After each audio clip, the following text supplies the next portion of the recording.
আসসালামু আলাইকুম। এখন আমরা একটি এমসিকিউ প্রশ্নের উত্তর করব।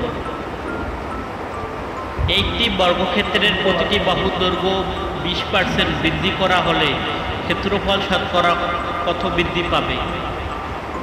প্রশ্নটা আমরা ভালোভাবে বুঝি। একটি বর্গক্ষেত্রের প্রতিটি বাহুর দৈর্ঘ্য মানে একটা বাহুর দৈর্ঘ্য যদি এক্স ধরি, দৈর্ঘ্য 20% বৃদ্ধি পাইছে, বৃদ্ধি করা হলে ক্ষেত্রফল শতকরা কত % বৃদ্ধি পাবে? আমরা এখন খাতায় চলে আসি। একটি বাহুর দৈর্ঘ্য এক্স মিটার, ক্ষেত্রফল আমরা জানি বর্গক্ষেত্রের ক্ষেত্রফল সমান বাহু স্কোয়ার এক্স স্কোয়ার। আমার কোশ্চেনের শর্ত মতো বলছে বাহুর দৈর্ঘ্য 20 মিটার যদি বৃদ্ধি পায়, 20% যদি বৃদ্ধি পায়, এক্স প্লাস 20%-এর জন্য 100 নিলাম, তাহলে আসবে আমাদের 1.2 আসবে। 1.2 একটা বাহুর দৈর্ঘ্য আমরা পাইলাম। এখন আমরা বাহুর দৈর্ঘ্যকে স্কোয়ার করব। 1.2কে আবার স্কোয়ার করলাম, 1.44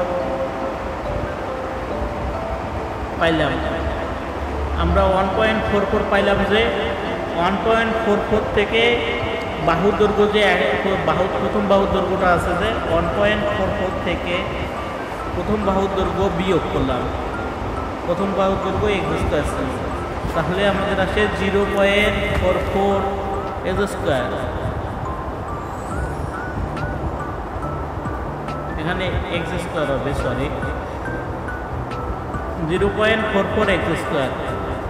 আমরা এখন শতকরা বার করব। শতকরা বার করার জন্য আমাদের 0.44 এক্স স্কোয়ার নিচে থাকবে, আবার এক্স স্কোয়ার বাহুর দৈর্ঘ্যটা যে নিয়েছিলাম ওটা বাহুর দৈর্ঘ্য ইন্টু 100, শতকরার জন্য 100, শতকরার জন্য 100 নিলাম আমরা।